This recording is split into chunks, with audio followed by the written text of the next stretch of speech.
Hi, my name is Disha Ganukinte, and today I'll be presenting a nutritional intervention to improve maternal nutritional and breastfeeding practices in Nekamente, Ethiopia. First, I'd like to thank you for your time and thank you for taking time out of your busy schedules to judge me today. I'd also like to thank my research mentor, Dr. Marimi, and the head of this project, Faith Bala.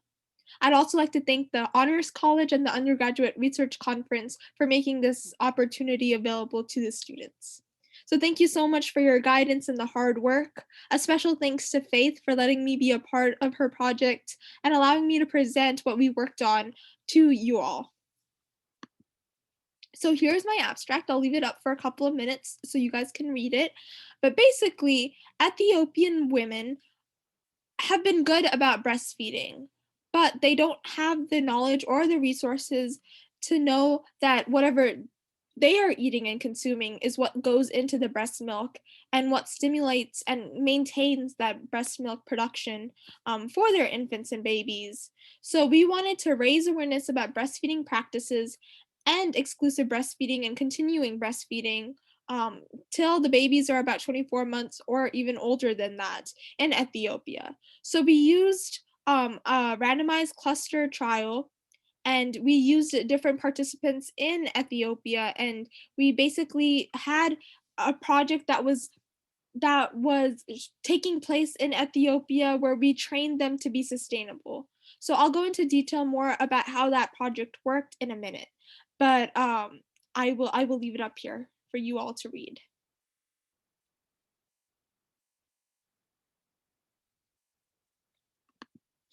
So, a little bit of background. Why did we choose to help this area, and why did we choose to even target an issue? How did we know it was an issue?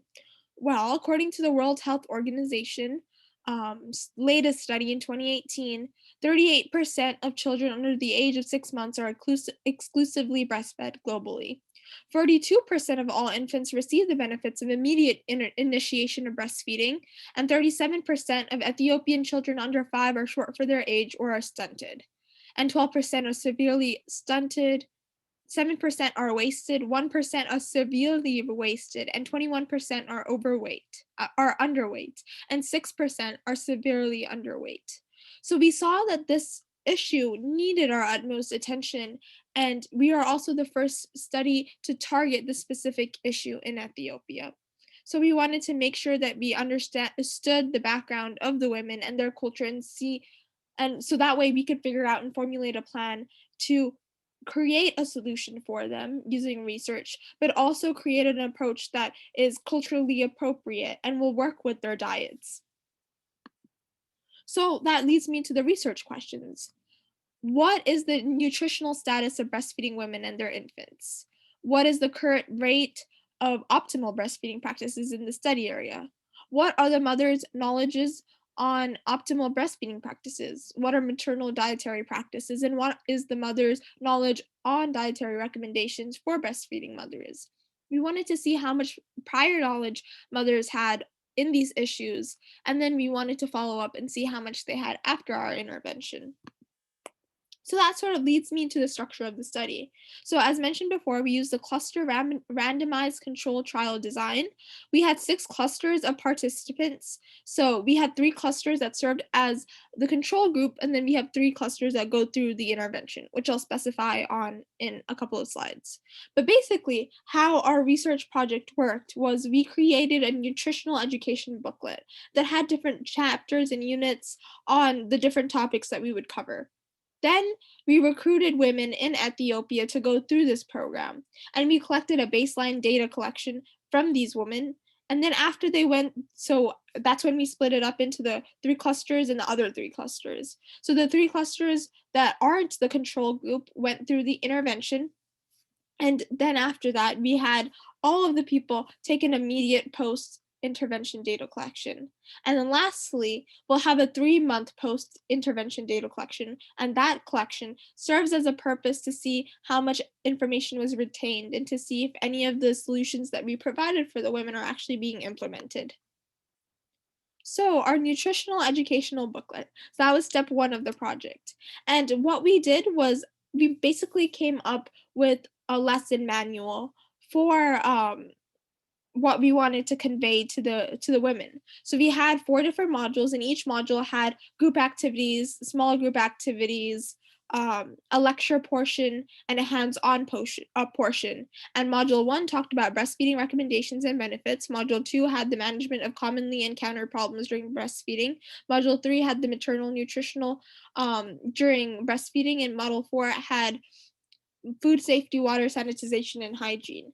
And once we came up with that booklet, we worked with the Walega University in Ethiopia to translate the booklet into the local Ethiopian language, Afan Oromo.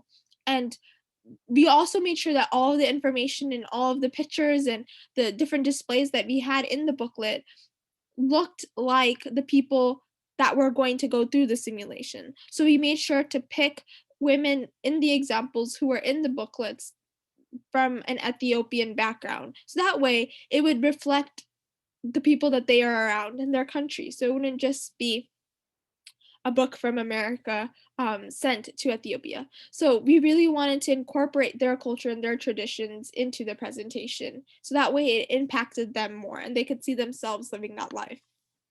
This is the front cover.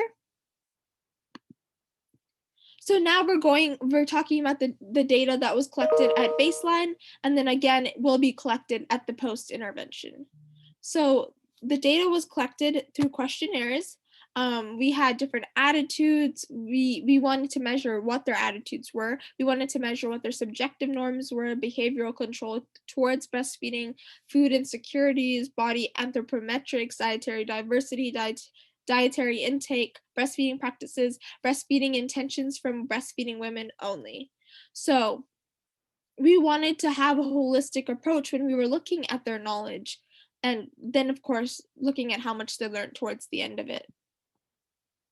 So the intervention itself consisted of the 3 clusters that went through the intervention, and they all covered these topics. So breastfeeding techniques, recommendations, and benefits, common breastfeeding problems, maternal nutrition during breastfeeding, food safety, water sanitization, and hygiene practices. So the picture in this slide goes over colostrum, which is the first breast milk that a woman produces when she gives birth. And that one is full, and that first milk is full of so many of the different nutrients that the baby needs. The women were educated about how breast milk often is safer for the baby to consume because they have a lower risk of developing different allergies, or it builds their immune system. So there are so many benefits for the baby, but then it also helps strengthen that mother baby bond. It helps the mother's bodies react and like sort of go back to normal. So it has benefits for both the moms and the babies, and that's what they were taught about in one of those modules. So who could participate in the intervention? We wanted females who were from the age of 15 to 45 years old. They need to be pregnant in their 3rd trimester or have infants from the age of 0 to 21 months old. And mothers did not have to be breastfeeding already to qualify. So results. So due to the pandemic and just the environment of Ethiopia within the pandemic and just the time zone, this intervention took place in December and November. So we do not have the 3-month post-intervention data yet. But we do have the baseline data, which was collected from 324 women. Then the post-intervention data, so immediately after those 3 modules, 3 clusters went through the intervention, we had about 180 women that made up that post-intervention data collection. And we're still waiting on the 3-month post-intervention data collection. So after we collect all that data, we'll be able to produce conclusive results mathematically that show how much our retention levels and how much our knowledge levels went up.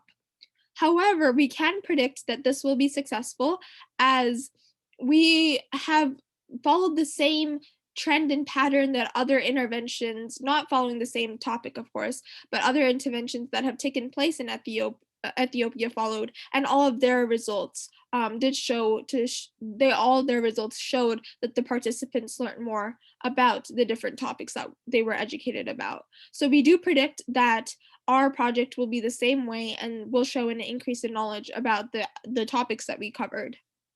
and that women will continue to implement it in their lives. But I have some pictures of the intervention for you.